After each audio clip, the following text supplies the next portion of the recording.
And I think that that is something that's so important for parents is you are doing the absolute best you know how to do. You are always doing exactly the best you know how to do. Even in situations of horrible parenting flaws, I believe 99% of those people were doing the best they knew how to do at the time.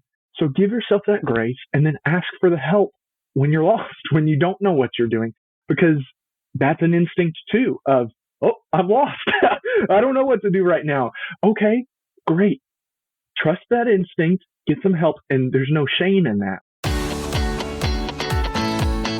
Welcome to This Way Up. We are bringing you engaging, informative, and inspiring conversations surrounding all aspects of mental health from the perspective of us as parents and caregivers. I'm Andrea Nanijian. And I'm Emmy Waters. When someone you care about is struggling with their mental health, this can be an incredibly stressful and challenging time. So we're here to provide valuable resources to support you as you navigate this journey.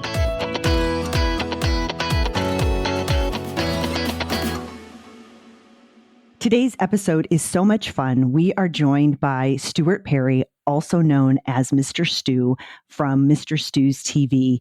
And he shares a lot about a lot of different things, but one of the most fascinating parts of it, I think, is he shares the importance of play and play therapy on the development of children's brains and how to use it best to correct behavior.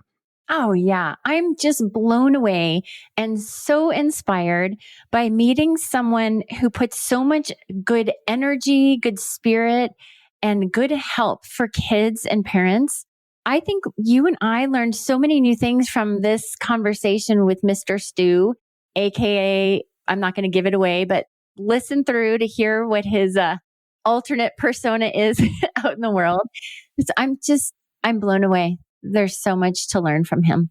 And if you like today's episode, please hit the subscribe button and share it with all of your friends. Now let's hear from Mr. Stu. Stuart Perry, also known as Mr. Stu, is a renowned licensed clinical social worker. With an unwavering dedication to enhancing children's mental health, he serves as a child therapist, keynote speaker, workshop leader, author, and television personality. His expertise and passion make him an invaluable asset in this field. As the founder of Mr. Stu TV, he has created a reliable and accessible resource for parents, teachers, and professionals seeking to empower and educate children about mental health. With his deep understanding of mental health and his commitment to children's well-being, Stuart has quickly become the go-to voice for dismantling stigmas and improving the lives of children nationwide. Stuart Perry is the leading advocate for children's mental health, and his contributions to the field are not only notable, but also crucial to the ongoing discussion surrounding children's mental well-being. Welcome, Stu. Thank you so much. I'm very excited to be here with you all. It's going to be a great time together today. Oh, we can't wait. We are very excited to have you. I think a good place to start, one thing that you had said to me that kind of just struck me was you said that your philosophy was there are no bad kids. And I just loved that. And I think that'll branch us out into everything else we can talk about today. Great. Yeah. But if you can tell us a little bit about what that means to you. Yeah, it is. I believe bad kids don't exist. We have the website, MrStuTV.com. If you go to badkidsdon'texist.com, it's the same site. Oh, great. we have both. And really, that came from me. I was in a very conservative religious environment. And as a proud gay man in a very conservative religious environment, there came a time where people really started to demonize me and really started to tell me that I could not do anything and nothing that I had even done up to that point was worth anything. I had volunteered at churches and spoken at camps and conferences and all these other things, and actually got a letter from someone that said, because I found this out about you, me coming out as gay, not only does that mean you will never be allowed to do ministry ever again, but it negates everything that you have done up to this point. And that hurt. that really, really hurt me. So I kind of went on a mental crash of just, understanding, like, how can these people who say that they're so kind, and let me say also, I actually just worked at a church until last week, this fantastic church, and I found great religious people. So I'm not anti-religion or anything like that, but it really hit me of like, all of a sudden people can just decide that someone is bad all of a sudden. And I felt how much that hurt. And then I started to think about, what would I do if I was 8 and was labeled as the bad kid or the bad one, and really crashed in my mind of just like, oh my goodness, am I lovable? Am I deserving of love? If I can't receive love, can I give love? And it really sent me on a spiral. And my thought was, I don't want anyone to ever feel that way, ever, ever at all. And I know in the bio you read, I'm kind of going all over, so feel free to direct me in a specific space if you need. But in the bio that you read, it says that I'm a television personality. I'm actually a professional wrestler with a company called, I know, a company called OVW. And there's a show on Netflix called Wrestlers, and I'm on every single episode of Wrestlers on Netflix. That wasn't in your bio. Well, it says television personality, and nobody asked. Wow. Oh, that's true. Wow. When I wrestle, my name is Amon, the Demon Prince of Hell. Wait, what? Because, yeah, let's go. Because after I came out, it felt like that's what everybody did to me. It was like demonized. And I was like, you know what? If you're going to make me into a demon, let me do it. I'll be that. And so I say, like, from my mental crash, it was like this horrible, overwhelming feeling of, can I be loved? Do I deserve love? Can I give love? All of that. And then that paired with like, okay, well, if not, then forget everything. Let me just go do whatever I want, however I want. And it led into some terrible choices. And then again, it came back to me of like, what would I have done if I was 8 or 9 and got labeled as bad kid? Mm-hmm. No wonder there seems to be this perpetuating cycle of like labeling a kid, and then somehow, some way, that child just automatically starts to behave in a certain way. It's because of our expectations of them, and it's because of the way that they have been labeled. So what I know is that bad kids don't exist. Misunderstood kids exist. And all behavior is communication. Oh, I love that. That's 100%. What I know and believe. I'm a child therapist, and I use play therapy as my main technique. It's actually like the only thing that I do. I love it. But I don't need a child to come in and sit down and tell me everything. I've had children work out their trauma narratives by wrestling a dummy in front of me and pretending to have WWE matches with them. I just had a child last week work through his trauma narrative by building a fort with Legos and showing me all that his brain was thinking about and anticipating every bad thing that could possibly happen. And so he built this fort to make sure that absolutely nothing bad could happen. And as he's building this fort, all these traumatic things that have happened to him start coming up. And he's like, oh, and I've got this so that this doesn't happen. I've got this so that this doesn't happen. It's like that behavior communicated to me. And that's what bad kids, quote unquote, if you're not watching the video version, the fingers, the quote unquote bad kids, they're trying to tell us something. They're trying to tell us, I don't know how to handle this, or I feel really uncomfortable right now, or there's a lot going on at home, or whatever. And if we label that as a bad kid, then what we're saying is, I don't hear or receive your message, and your message doesn't matter. I'm just focused on me and ending whatever it is that is disrupting me. But if we say like, oh my goodness, I see that you're having trouble sitting in class. I see that you're yelling out a lot. I see that you're more argumentative than normal. There must be something going on. That's not a bad kid. That's a situation that they're in, and they're screaming for help without using their words. Yeah. So all of that together is why I believe bad kids, why I know, not just believe, I know bad kids don't exist. Yeah. I love that play therapy, that's healing modality that you use regularly.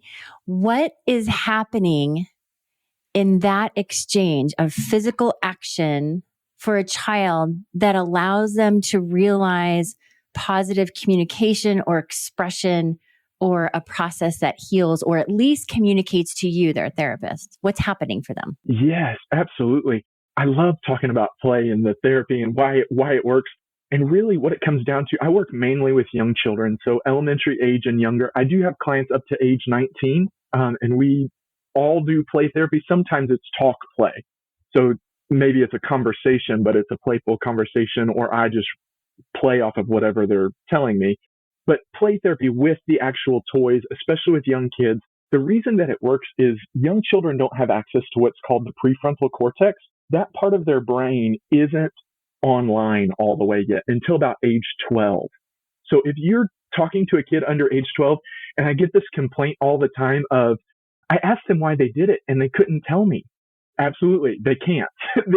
It's not that they don't want to. They literally can't put those pieces together because that prefrontal cortex is it's the executive function part of the brain. Oh. So it ties everything together and really helps with complex problem solving. It helps put all the pieces together. So it can take all the other parts of the brain and synthesize that information. It processes and synthesizes that information. As adults, we do that with our prefrontal cortex. With children, the reason that play works so well is because the part of your brain that deals with touch and taste is one part. It's called the parietal lobe. The part of your brain that deals with sight is the occipital lobe. It's another part. The part of your brain that deals with smells and hearing is another part. It's called the temporal lobe. And then the part that's just regulating you is another part. It's the brainstem and the cerebellum. All of that. Well, as you're playing, what are you doing? You're looking at and touching and smelling. And so it's causing your brain to have to work together. It's manually doing what yours and my prefrontal cortex does for us. Wow. So when kids are active, when kids are playing, when they're moving, it's taking all those different pieces and it's saying all of this is one thing. It's not 10 different things. It's all one because I'm playing with and smelling and sometimes tasting the Lego or the Play-Doh or whatever it might be. All of that is happening all at once. I don't need the prefrontal cortex to do it for me because I'm manually causing my brain to have to work together to achieve one goal. And that's how therapy can work is I see, okay, what are they focused on looking at, touching, smelling, sometimes tasting? Do they take their shoes off? What all is their brain trying to put together? And then I take all that information and I try to make sense of it for their brain. Wow, that's so interesting that there's a literal physiological process happening. Okay, I'm going to take this in a little different topic, but still same topic. Yeah.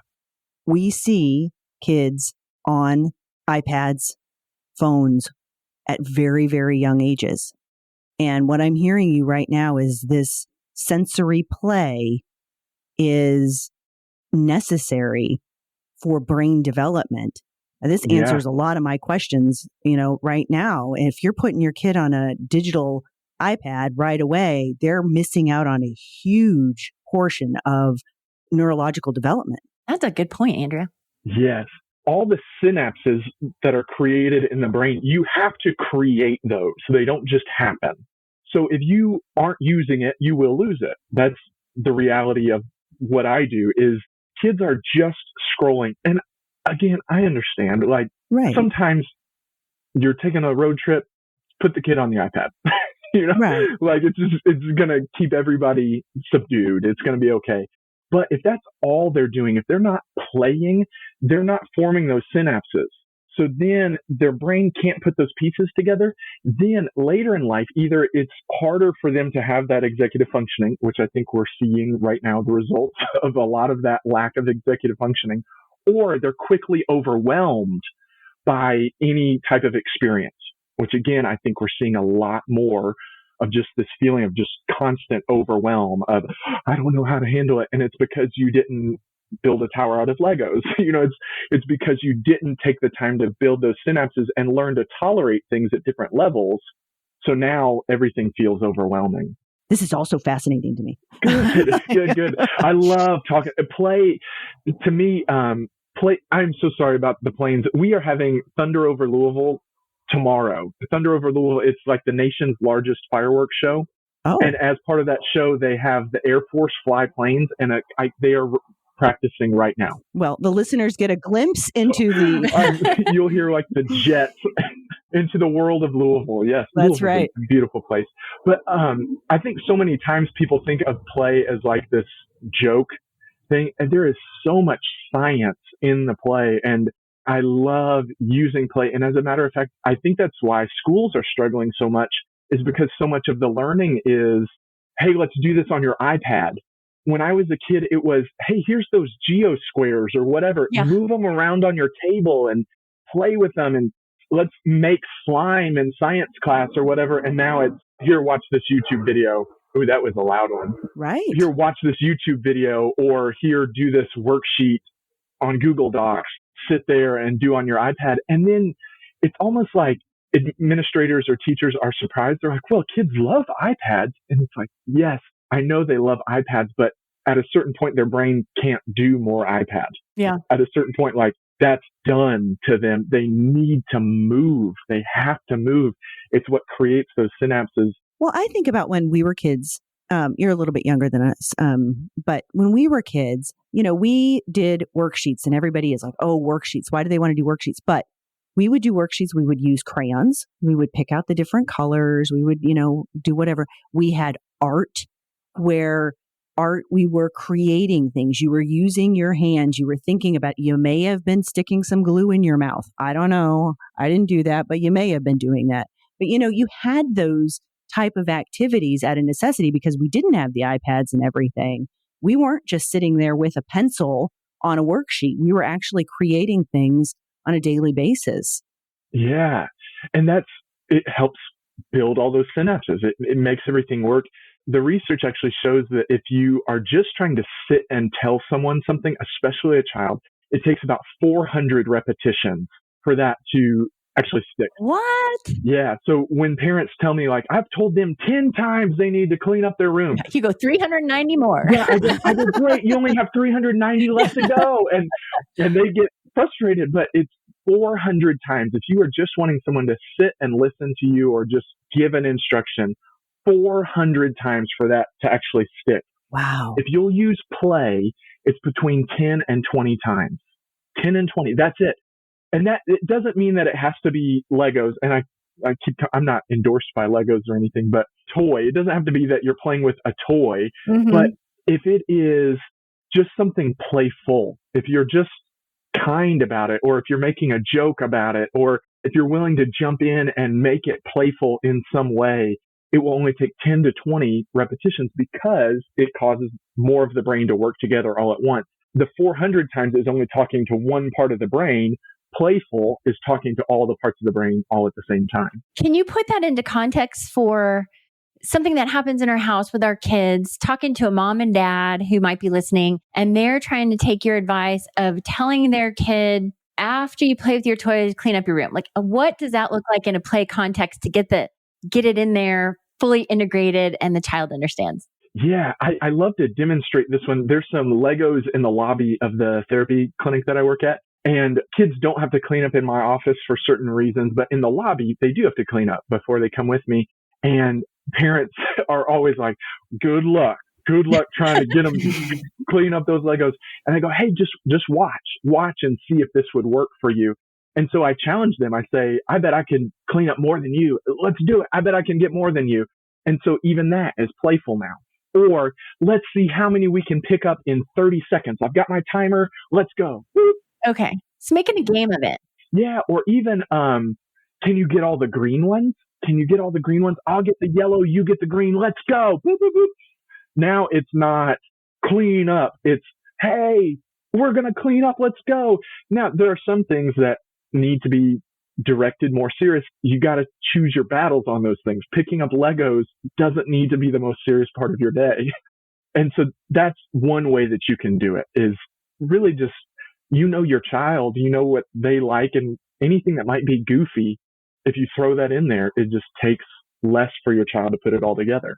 Yeah, I love that. I heard a little bit ago, very, very short sentence that you said, and I'm not going to repeat it correctly, but you had said that sometimes parents view behavior as something that's happening to them, that's disrupting their life when the behavior is considered bad, for lack of a better word. That struck me because if a parent can reframe that, I think sometimes when parents get frustrated, it's because they're internalizing that bad behavior. They're personalizing that bad behavior. They're taking it that it's annoying to them. But in reality, we get back to this parenting, or the behavior is a form of communication, and it has nothing to do with you. And it really has nothing to do with the bad behavior. It really has to do with what is that child trying to tell you in that moment. Yeah. Most of the time, not personal, or at least not as personal as you take it, or even as the child says. There's times where the kids look at their parents and say, "You're the worst mommy, you're the worst daddy, I want a new one." Right? And what that child is saying right then is, "I don't like what you're doing." That's all. They're just not good with words. Their prefrontal cortex, the word part, hasn't figured itself out yet. So the only way they know how to say, "I don't like what you're doing right now," is, "I hate everything about you." So it can be easy to internalize that. But what I try to tell parents and teachers and administrators, anybody that I get to talk with, it's not you versus your child ever, ever. It is never you versus your child. If you are in that mindset, and actually when I train teachers, I say, if you have gotten to this mindset of it's you versus the child, it's time to tap out and go ask somebody else to help. Because you cannot help a child if you have this mindset of you versus the child. It's always you and the child versus whatever is coming at them. So if they're anxious, it's you and the child versus their anxiety. If it's the sadness, it's you and the child versus the sadness. If it's the anger, it's you and the child versus the anger. It's not you versus the child because of this behavior they're showing. It's you and this child because that child doesn't like what's happening either. True, And I think that's one thing that parents misunderstand is they'll say like, "Oh, they just did that for no reason." Well, no one does anything for no reason. Or they just did that to make me mad, or whatever it might be. And when a child is showing a disruptive behavior, it means that their internal space is chaos. They feel unsafe in that moment, or they feel something big that feels out of control in that moment. And the way I explain it is, imagine that your heart starts beating faster, and you start breathing faster and your skin gets a little sweaty. Well, you would know either you're anxious or you're stressed, most likely. And so you've got a word for it. So you say, "Oh, I need to calm down. I'm just anxious. I'm stressed," whatever it might be. Well, when a child feels it, they just feel their heart start to beat faster, their breathing get faster, and they're starting to get a little sweaty, and they have no idea why that's happening. Can you imagine how terrifying that is? Like, imagine you go to the doctor and you explain all your symptoms, and the doctor's like, "Huh? I don't have a clue. Sounds like you're just messed up. You're broken." Right. And that's what kids are going through all the time is they feel all these things. And it's our job as the adult to be like, "Hey, buddy, I see you're really anxious right now. I know that this is really tough. I'm right here, and we're going to make it through this together." When the child is screaming in the supermarket, "I know that this disappointment feels that you didn't get your WWE action figure." That was me when I was a kid. "I know that it's really hard for you that I had to say no about that action figure, but I am right here and we're going to make it through this together." That is so different from, "You better stop doing that right now," because that just builds even more anxiety and that overwhelmed feeling in the child of, now not only do I not know what's going on, but they must not know what's going on either because they didn't say anything about it. And so now it's just chaos in my mind. And so then it escalates even more.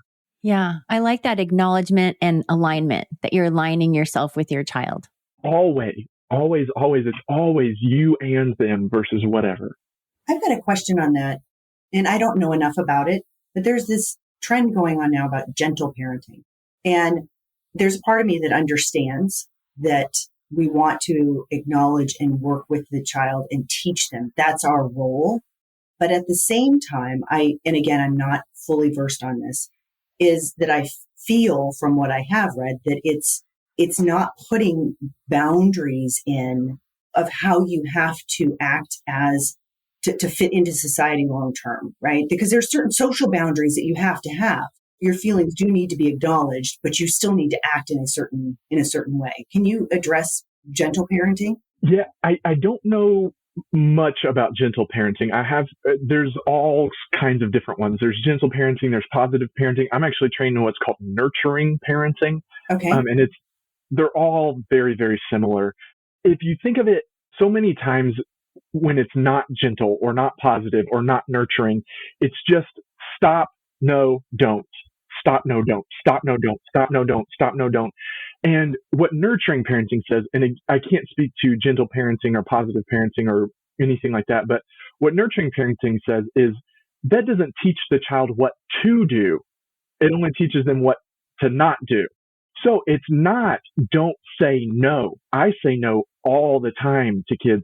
And I think that it got skewed of like, oh, well, I can't tell my kid no now. Yes, you can and should tell your child no. They are running in the street? No. I have Nerf guns in my office and I have a service dog who works with me. The rule in my office is you cannot point the Nerf guns at anything that's alive. Now, the reason I say that is because then there will be children who either forget or are testing me and will point the Nerf gun at either myself, themselves, or my service dog, Stark, the best, coolest dog in the entire world. And I'll say, Mr. Stu is not for aiming at, but you can aim at the wrestling dummy. And I think that might be what you're thinking of. I think many times people forget the second step. The redirecting of behavior. Exactly. It's not don't ever say no. There are a lot of things we need to say no to kids about, but we also need to tell them what is the acceptable thing. Hey, no, you can't hit me. You can hit the wrestling dummy. I have children that I work with who are very, very, very physically aggressive with their parents. And I teach their parents to say, I'm not for hitting, but let's both go beat up your mattress as hard as we possibly can. Let's go have a fist fight with your mattress. And I've had families who love now fist fighting their mattresses. So it's not, no, don't stop. It's, hey, not this, but I see you need to get that out. So let's find a constructive way to do it. And I think at one point it was way too much, no, don't stop. And now it's too much, do whatever you want. And we've got to balance back out of, not this, but this.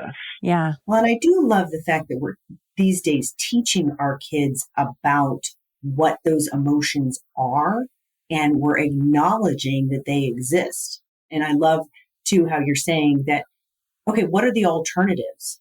How can I redirect that behavior? Definitely that redirecting piece. It's like, okay, because again, when a child feel something, they don't have that prefrontal cortex. That prefrontal cortex is also very responsible for negotiating and limiting behavior and kind of like the governor of our behavior, of what we do. And so because they don't have that, when a child thinks, I need to scream, it's not, I want to scream. It's, if I don't scream, something bad is going to happen. Or if I don't hit, something bad is going to happen because my brain is telling me to do this and they don't have the part that tells them there's other options. We have to provide those other options for them. And that's what helps create it all. Emmy, I was just going to say, remember how we always say that they didn't have a what to expect when your kid's growing up book? Yes. They really need to have that. Yeah, we do need that. Right? Like what to expect when your child is 5, what to expect when your child is 6, what to expect when your child's 18. Yeah. Well, and that was new too, Andrea, right? I mean, we grew up thinking you drink a beer and you just lopped off a whole bunch of brain cells. Right. All new science. Somebody told me recently, they said the first time you do anything, you're going to be bad at it. And then they put it in perspective. They said, your child is a day older every day. So yes, you might have known what to expect with a 5-year-old. Do you know what to expect with a 5-year-old in one day? Because today's your first day parenting them. Oh, geez. Do you know what to expect with a 5-year-old with 2 days? Because today is your first day parenting them. That would be a really long book. Yeah, exactly. And I don't know that we can get that specific. I think it's more about giving yourself grace of like, oh, I screwed that one up. Okay, let me apologize. I need to show them how to handle mistakes. Right.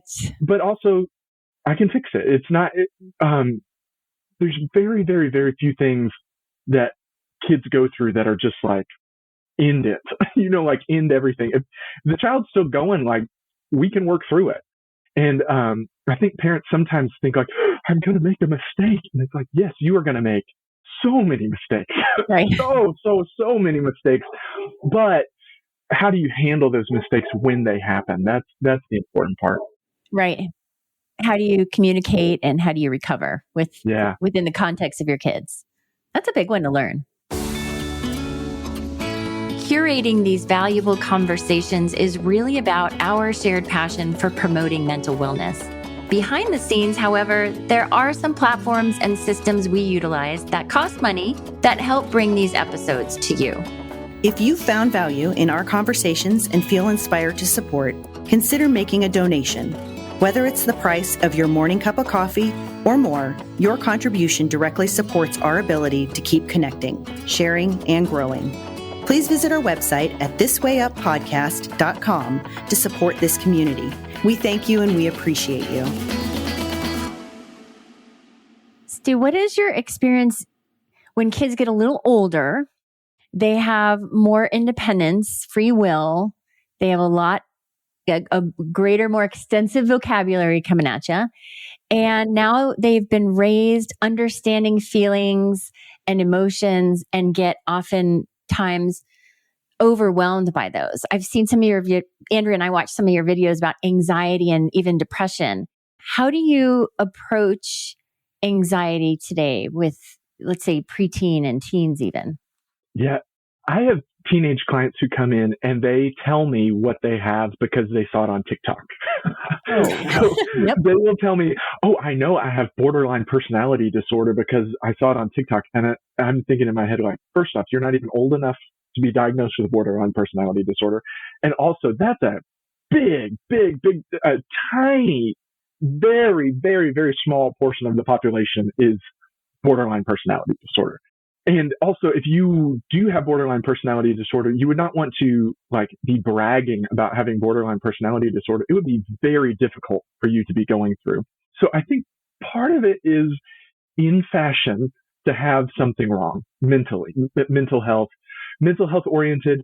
It is in fashion to have some type of disorder or to have something going on. And so anytime something comes up, people will say like, oh, I know, I just have generalized anxiety disorder, or, oh, that's my PTSD, or, oh, that's my OCD. OCD is one of the, or, oh, that's my ADHD. Yeah. ADHD and OCD are the two that I hear often. And actually, I've really started to hear, especially with, there's a lot of shows like Love on the Spectrum and things like that, where people will say like, I've really started to wonder if I have autism. And I specialize in autism. It's one of the things that I work with the most. I love working with kids with autism, but most of the time it's not a disorder. To be a disorder, there is a specific set of criteria. We use the DSM, the Diagnostic Statistical Manual, that has all these criteria, and it has to be for a certain period of time, and it has to be a certain number of symptoms. It's not just, oh, I checked my door twice, I have OCD. Oh, I couldn't sit still for the 3-hour meeting, I must have ADHD. It's not that, but people kind of want it to be that. They kind of feel like that's in fashion. Why do you think that is? I saw a cartoon, and it's one of my favorite. I have no idea where this cartoon is. I have looked for it many, many times. If you can find it, please send it to me. But it was this cartoon, and it was a new employee coming into their boss, and they said, I have anxiety. And the boss said, oh, okay, well, what are you doing to work through that? And the employee said, oh, nothing. I just let you know so that you could work around it. And I think that that's the mindset, is like, well, if it's this mental health disorder, then people just have to bend to my whim, bend to my will. Like an excuse. I don't even let my 3-year-olds get away with that. Like my very young clients, like I say, this helps explain some things. It does not excuse disruptions. Because if I just start using it to excuse things, then you're going to get away with a whole lot. And one day somebody's not going to let you get away with it anymore. So I think that part of the chic part of it is like, oh, well, if I have OCD, then people will need to treat me special, or if I have ADHD, people need to treat me in a certain way, and they'll need to just understand that I forgot that we were supposed to hang out. And it's like, no, that still makes you a bad friend. Like you were, like even if you have legitimate ADHD, if you forget plans with your friends all the time, you're not being a good friend. You've got to figure that out. Right. And I think society has shifted some to be very permissive about like, oh, well, you have something wrong, just do whatever. And that doesn't build tolerance. It doesn't build resilience.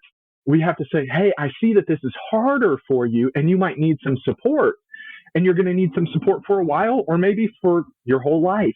But I'm not going to let you just get away with doing whatever you want because you have this thing. Like, it doesn't define you. Like, for instance, I have what's called panic disorder. I have a service dog who works with me for panic disorder.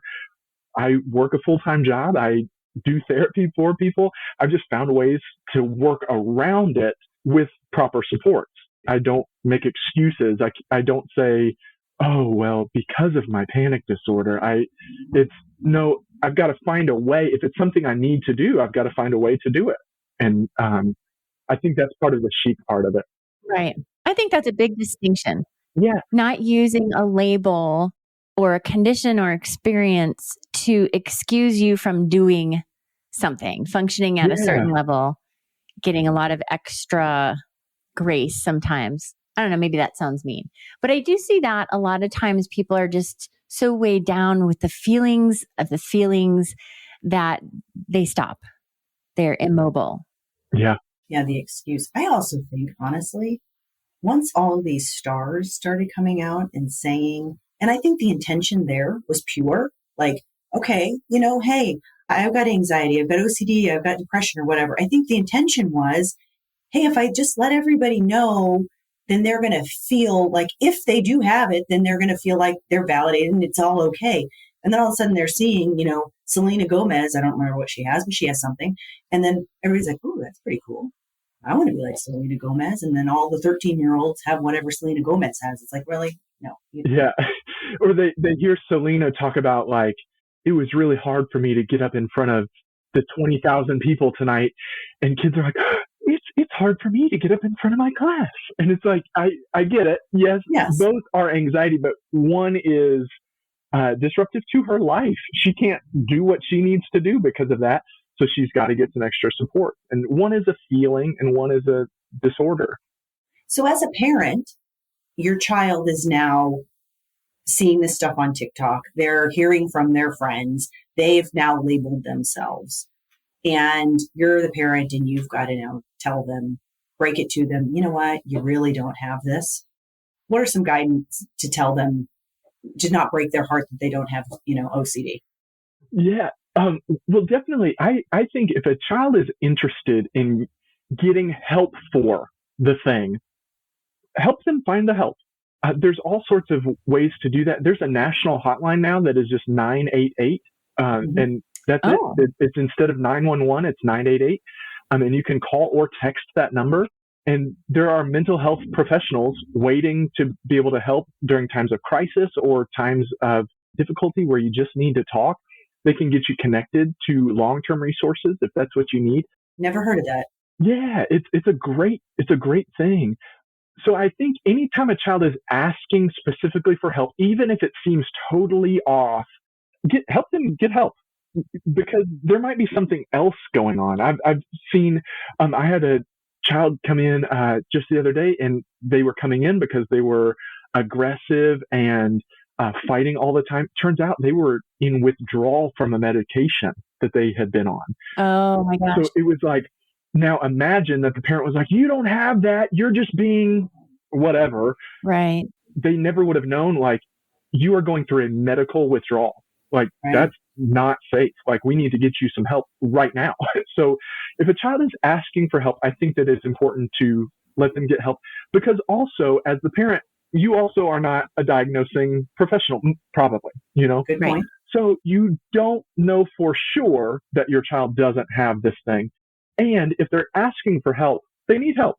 They need something. Right. Even if they're confused. Yes. About what specifically might be going on. Right. And it might just be a big feeling. And I've had kids come in and I go, it sounds like it's just a really tough time for you. Can we just do 6 weeks while you go through this tough thing? And then we'll call it. Like, we don't need to go on for 9 months or whatever. And they know we've got 6 weeks to deal with this tough change or whatever. But I tell parents to look for 3 things in their child to see if it's typical versus atypical behavior. One is any change, a major change. So that can be a change within the child or a change in the child's environment. So if they have just moved away from all these people that they love and care for, or if their best friend just moved away, or if we have a lot of teachers here that have been leaving their positions in classrooms. And so I've had some kids that were devastated that their teacher, who they've grown so close to, left. That's a big change. Or it could be a change within the child. So they used to love this thing and now they don't want to do it at all. They used to smile and now they're not smiling very much. So those changes, it could be changes in appetite, changes in weight, big changes. If you see a big change, it's probably an indicator that it's something atypical going on. It's not something that's just normal child development. So it could be a change in their environment or a change in their behavior actions, like school avoidance. Would that qualify? Yes. Like they used to love going to school and now they just won't get on the bus. Got it. Yeah. Whatever change it might be. The second is patterns. So if it's something that you have consistently tried to address and it just doesn't seem to be changing, either the child's moods, the child's behaviors, whatever thing it might be that you have tried to work with your child and tried to address, but there's just a consistent, predictable pattern that every time A happens, B is going to happen. Just this pattern over and over and over again. That's atypical. Typically. Can you give an example of that? Yes. Aggressive behavior at school is one that I see a lot, where it has really, the administrators have tried to address it, the teachers have tried to address it, parents have tried to address it, and even with support, not just yelling at the kid, but really trying to support the child. And it just is this pattern that they just can't seem to not be aggressive, either verbally or physically. A pattern of, it could be something a little more simple, like a pattern of the child always completes their homework, but never turns it in. Okay. That's one that I see pretty often too, where it's finished, it's ready, but they don't turn it in. They miss that final step. It's just this pattern. Are those decent examples? Yeah. So they're fixed in something and not able to make a shift or change too. Right. Yeah. We've worked on supports the best we know how, and it just doesn't seem to be changing. That's atypical. And then the final is extremes. So that could be extreme aggression. It could be an extreme mood or an extreme reaction to something that seems fairly small. If you see a change, a major change, a consistent pattern, or an extreme, or if you see all 3 of those things, that's atypical. And with the patterns too, I try to say that's like 6 weeks. It's not a week of time. It's not a day where the child was consistently off or whatever, but like 6 weeks of time where we have really tried really hard to work on this thing and nothing is changing. Probably need some professional support. If there's those big changes, might need some professional support. If there are big extremes, you might need some professional support. So those changes, patterns, and extremes, I think are the 3 best ways that parents can kind of monitor their kids, because parents know their kids better than anybody else. Mm-hmm. And when you see those things, you know that something's going on. And then if you try to address it and it just doesn't work and you keep seeing those changes or the patterns or the extremes, then it probably means that professional support is needed. There's probably something deeper that maybe the child can't even express. And I know teenagers have greater vocabulary and stuff. They are just coming online at that prefrontal cortex. So they can't even voice everything that's going on inside or where it might have come from or what all is going on. So all of that together is really important. So if you're monitoring your child and you notice changes, patterns, and extremes, that would be a great indicator that there's probably something deeper going on. Yeah, that's really helpful. Good. And then if you identify that something's going on, and you alluded to this just before that 1, 2, 3 example, when you talked about giving a child a framework of time. We're going to work on this for this amount of time, whether it was 6 months or something. How would you advise parents to know the appropriate amount of pause, time, working out feelings and experiences?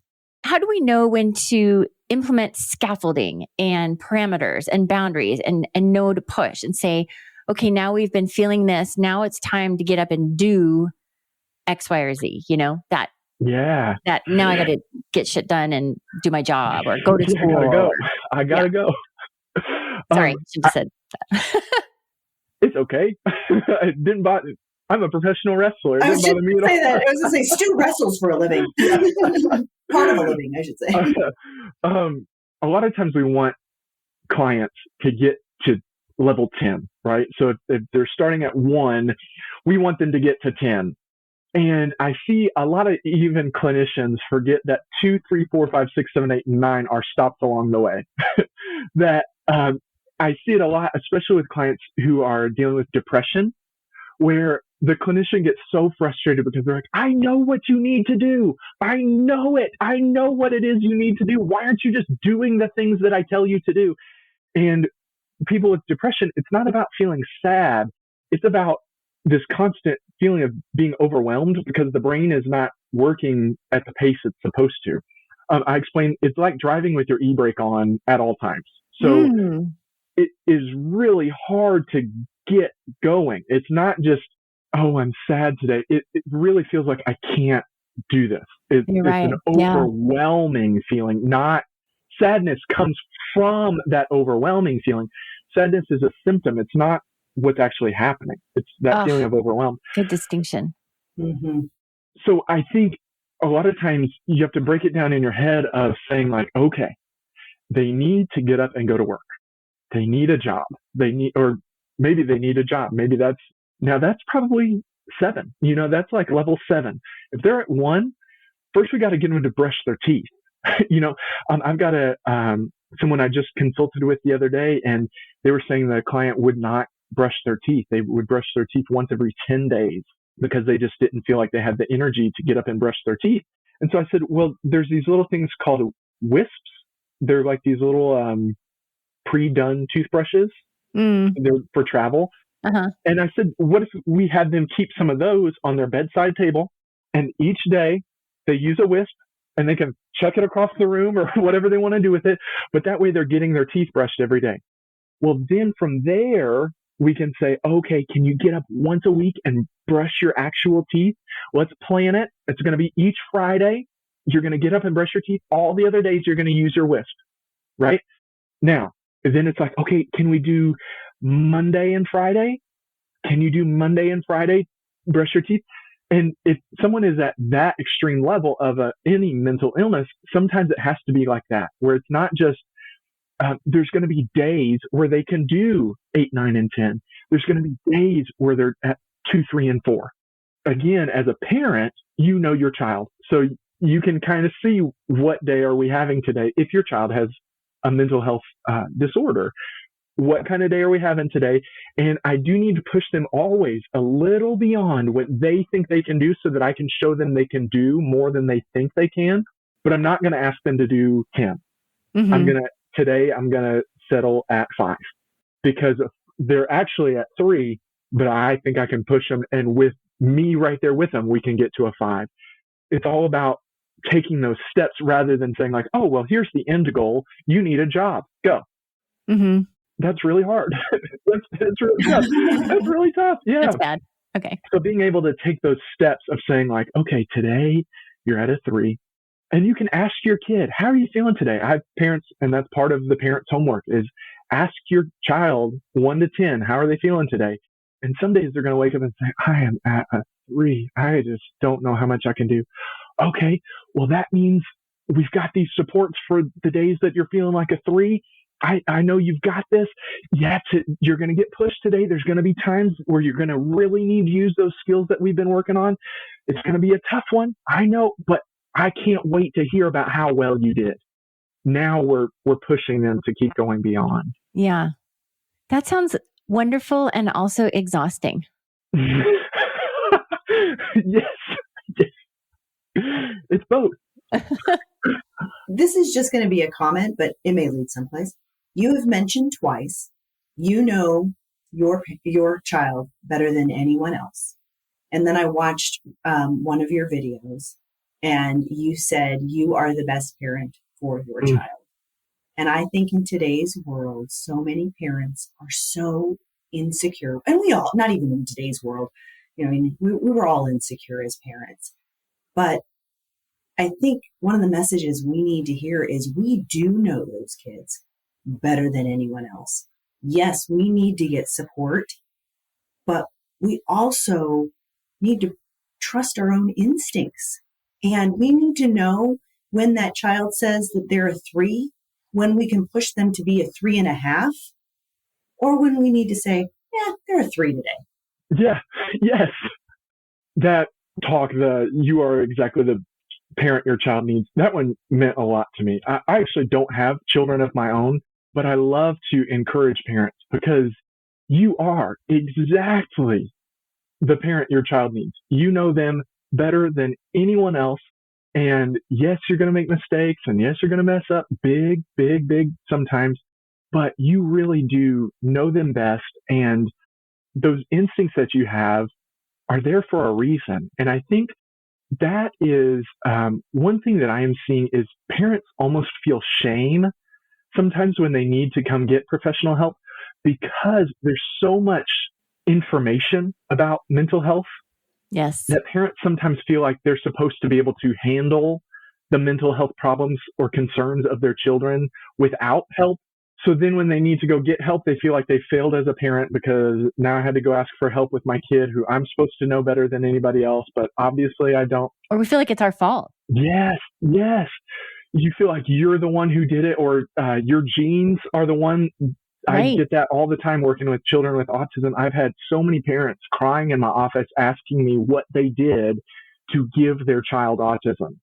The answer is nothing. Your child is amazing and beautiful, and you are just the one they need. They need you. And that is a message that parents need to hear. They need to know, like, you, I get emotional when I think about it. Like, great, we can all get emotional. It's like I'm crying too.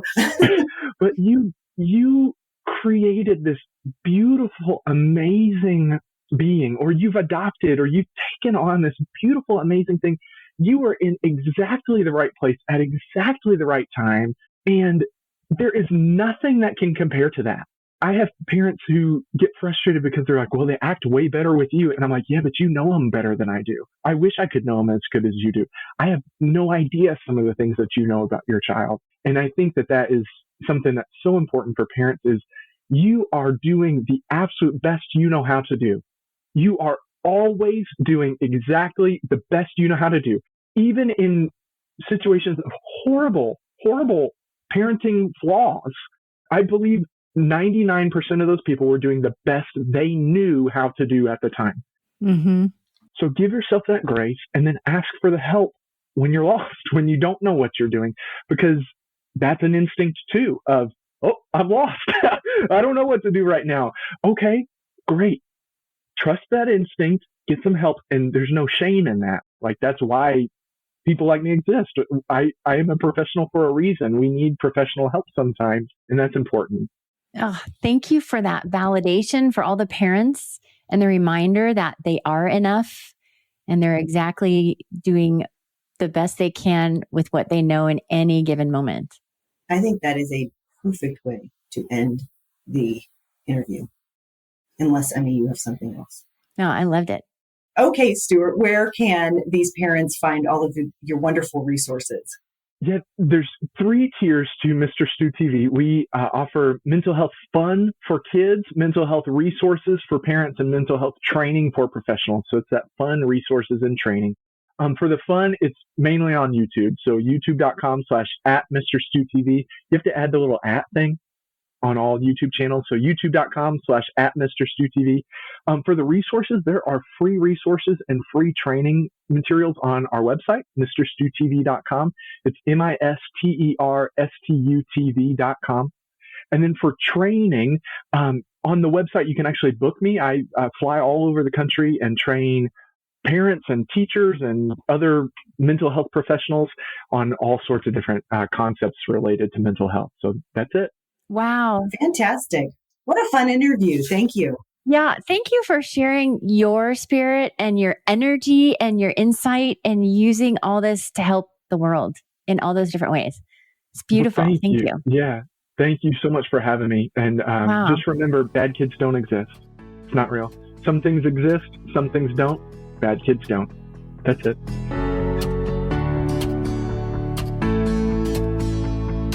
Thank you for tuning in to today's conversation. To join our community and access more valuable resources, please visit our website at thiswayuppodcast.com. Don't forget to hit that subscribe button and share this with a friend.